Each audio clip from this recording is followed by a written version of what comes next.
Welcome to Aaron Mahnke's Cabinet of Curiosities, a production of iHeartRadio and Grim and Mild. Our world is full of the unexplainable. And if history is an open book, all of these amazing tales are right there on display, just waiting for us to explore. Welcome to the Cabinet of Curiosities.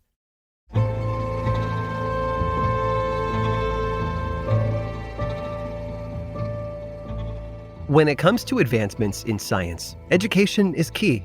Each generation learns from those who came before them, studying their experiments and findings.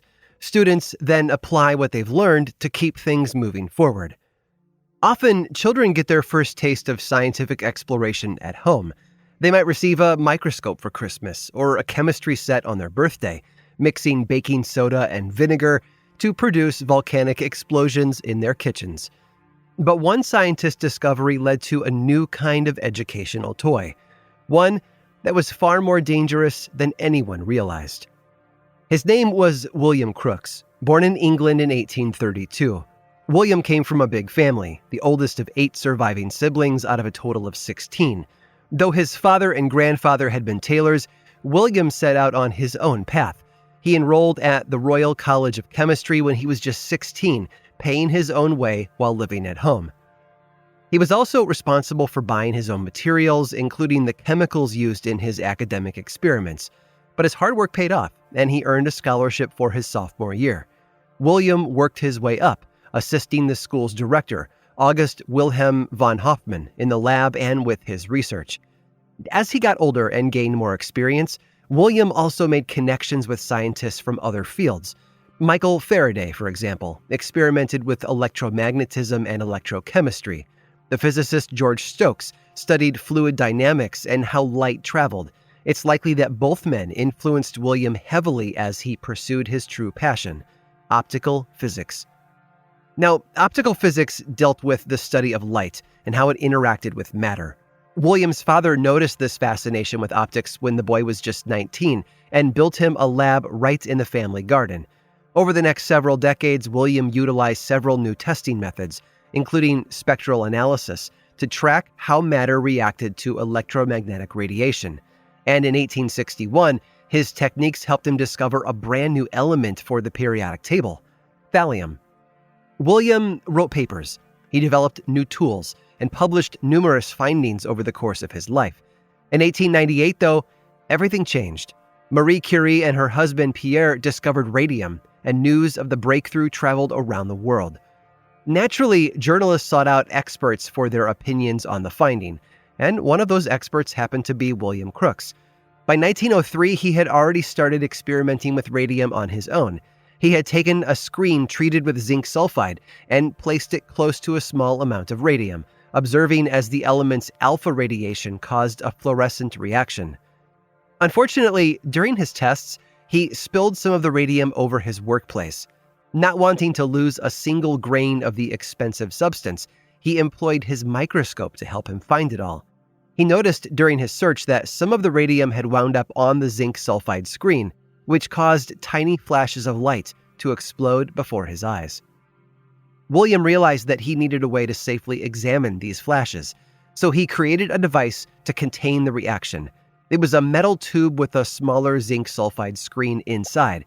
A needle held a tiny grain of radium at its tip, close to the screen, the proximity of which could be adjusted thanks to a thumbscrew. The reactions inside were viewed through a lens, which helped to seal the radioactive material inside the tube. He called it a spinthariscope, from the Greek spinthyrovolia, meaning scintillation. William died in 1919, but the popularity of his spinthariscope continued to grow. It proved so popular, in fact, that it became a hot toy for kids growing up in the 1940s and 50s. The Gilbert U-238 Atomic Energy Kit contained everything the budding nuclear physicist needed to smash the atom, all from the comfort of their bedroom. The kit even included a small amount of radioactive uranium ore. Yes, William Crookes might have given us thallium and the cathode ray tube, but his legacy, however indirectly, exposed children to something a bit more dangerous: nuclear-powered toys.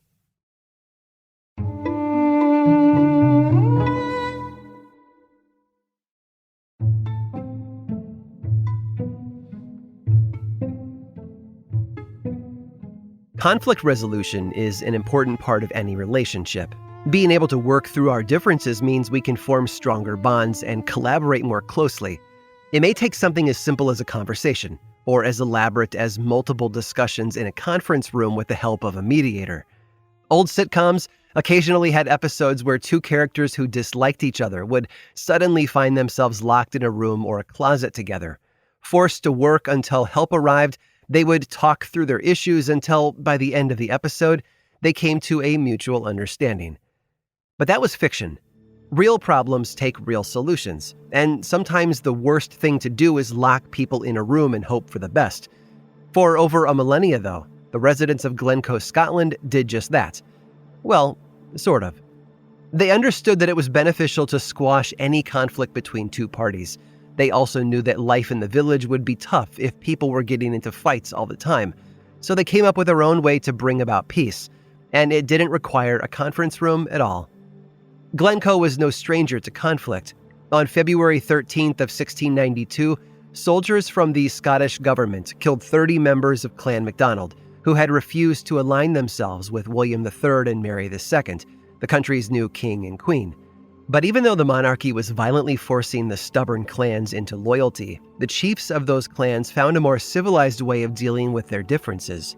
In fact, they had already figured out how to keep the peace without using violence at all.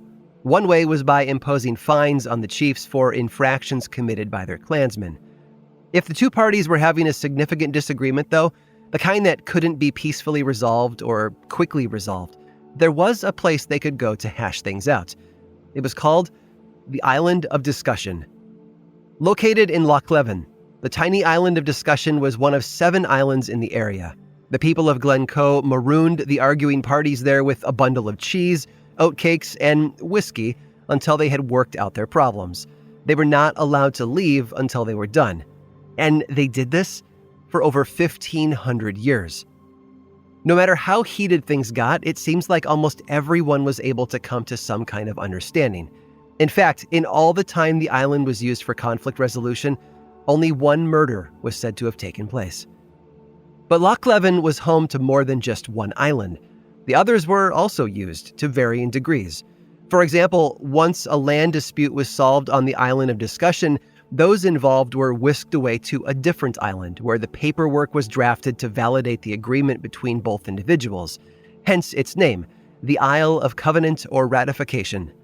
Yet another island in Loch Leven was used as the final resting place for many of Glencoe's clans for hundreds of years. And like the Island of Discussion and the Isle of Covenant or Ratification, this one was an island of peace, not just for the dead, but for the living as well. Even if they were in conflict, clans would still share the work of keeping the place clean and maintained. And even when someone left Glencoe or the surrounding area, their final request was often to be returned and buried on that island. The last person to do so died in 1972, having moved to London years before. Glencoe's clans have no shortage of ways to keep the peace, but it's hard to beat a good old-fashioned timeout, even more so when that involved an entire island for them to sort out their problems, plus the cheese and whiskey.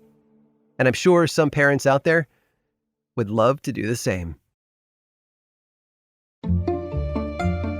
I hope you've enjoyed today's guided tour of the Cabinet of Curiosities. Subscribe for free on Apple Podcasts or learn more about the show by visiting curiositiespodcast.com. This show was created by me, Aaron Mahnke, in partnership with How Stuff Works. I make another award-winning show called Lore, which is a podcast, book series, and television show, and you can learn all about it over at theworldoflore.com. And until next time, stay curious.